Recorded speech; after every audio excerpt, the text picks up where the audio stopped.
recording history. Their light shows are legend. Their world tours are exhaustive. And album after album, they just got bigger. Well, in March of this year, they got back together again for the first time since their Invisible Touch tour, went back to the studio, and Genesis cranked out album number 17 and named it a title to kind of mock the growing dance industry. They called it We Can't Dance. But the question is, if you're Genesis, does it really matter? Anything you want to talk about is fine by us.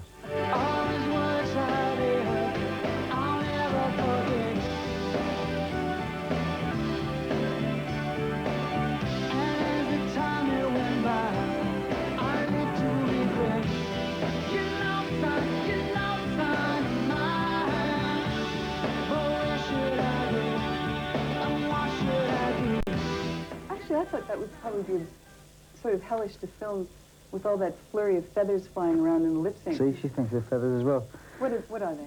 They were feathers. But we see that the thing actually is funny with videos because we mapped out the whole thing because obviously it's following the story of the song. And we went over with Jim Ukich, Paul Flattery, who we do all our videos with, or have done for a long, long, long time. And the only one area that we didn't deal with was this bit with the thing, the feathers at the end, you know.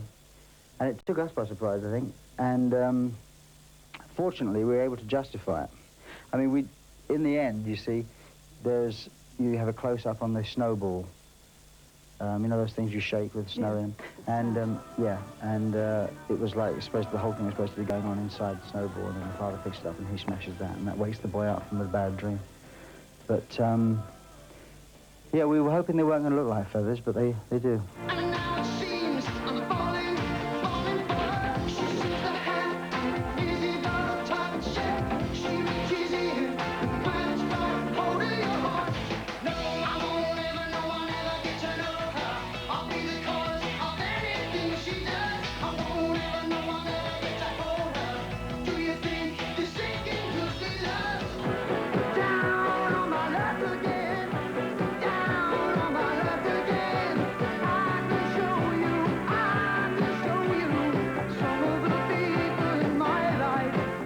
You never expected this success, this mammoth success, but haven't you gotten a bit used to it? I mean, this album already in Canada after 2 weeks is platinum.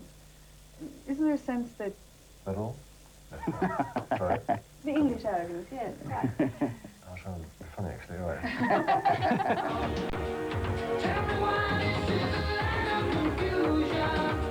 You were about to. Say something. No, I want the question. You got to do it again. I expect you to remember. I do, because I surely can't. Oh, about being platinum? Oh, yes, sir, being successful, yeah. I said, yo. Right, okay. Well, it's not the kind of thing you do take for granted. I mean, I think... No, not take for granted, expect. I think, I can't do it. I can't start it. What are you trying to say? What he's trying to say is, I think, is that you... You're no better than me, are you? No, success. I mean, I think we underplay the success because that is the English way, to be honest. I think, well, I mean, we are a bit embarrassed by some of the success that you might have had, and also you don't expect it. We're not arrogant enough to sort of put out an album and think, of course it's going to do well. There's 5 years since the last Genesis album, and an awful lot's happened. The charts are dominated by bloody Garth Brooks, right? A lot of dance, a lot of rap, and country and western music. I mean, we don't fit into that area. That's why we call the album We Can't Dance, because this is like, you know, this is where we're at. If you're fed up with listening to that, come over here and listen to what we're doing, because we've never followed fashion. We've never been fashionable, which has been to our advantage, but at the same time, we don't know whether it's going to sell. We don't know what's going to happen to it. Every time, you're as popular as your last record. There is no foregone conclusions in this industry at all, in life generally, probably. But certainly in the music industry, things can change. People can forget about you. They get very fickle. Shall I go on? He's steady. Whoa. He's answering question after question as he goes past, actually. I'll start it, so I'll finish. Rushing to the time. I could leave, but I won't go. Though my heart might tell me so. I can't feel a thing from my head down to my toes. But why does it always seem to be me looking at you and you looking at me? It's always the same, it's just a shame, that's all. Turning me on, turning me off, making me feel like I want to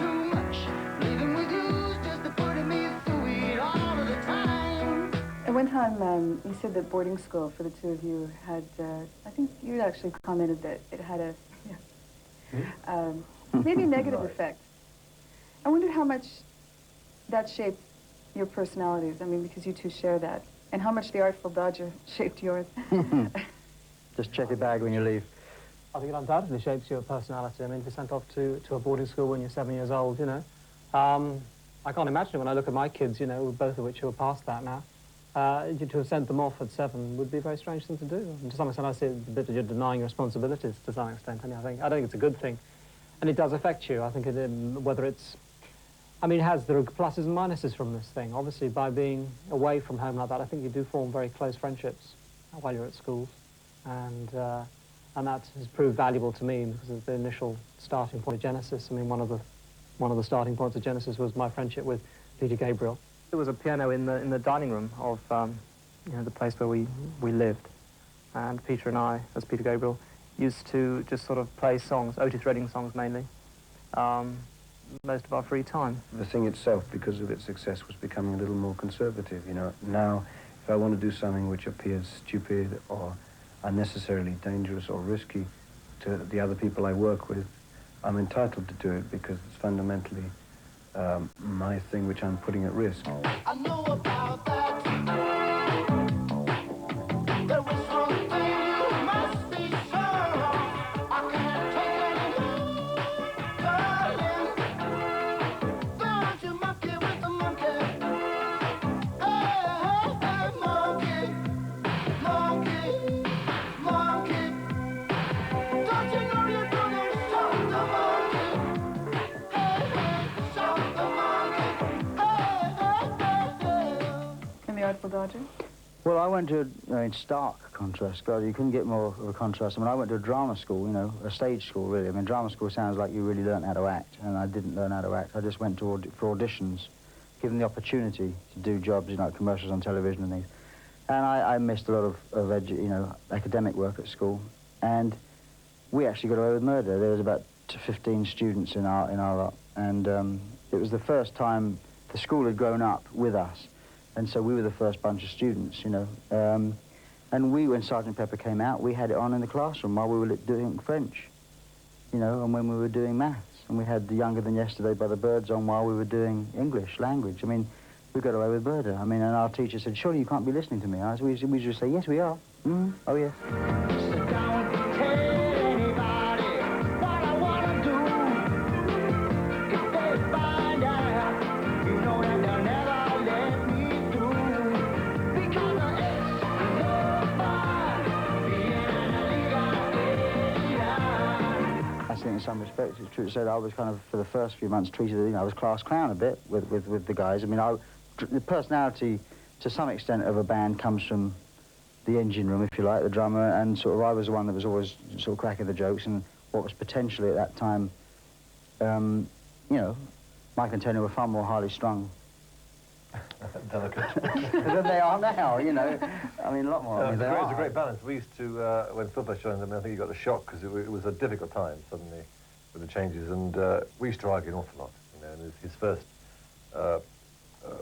sessions, the writing sessions, was in a disused old sort of warehouse, and people were always storming out and, you know, disappearing and shouting and screaming. I think he got a shock, you know, and I think, but Phil was, compared to us, Phil was very laid back and had a sense of humour that I think balanced the group a lot. And that's all different. Yeah, that's it. I'm the miserable sod now.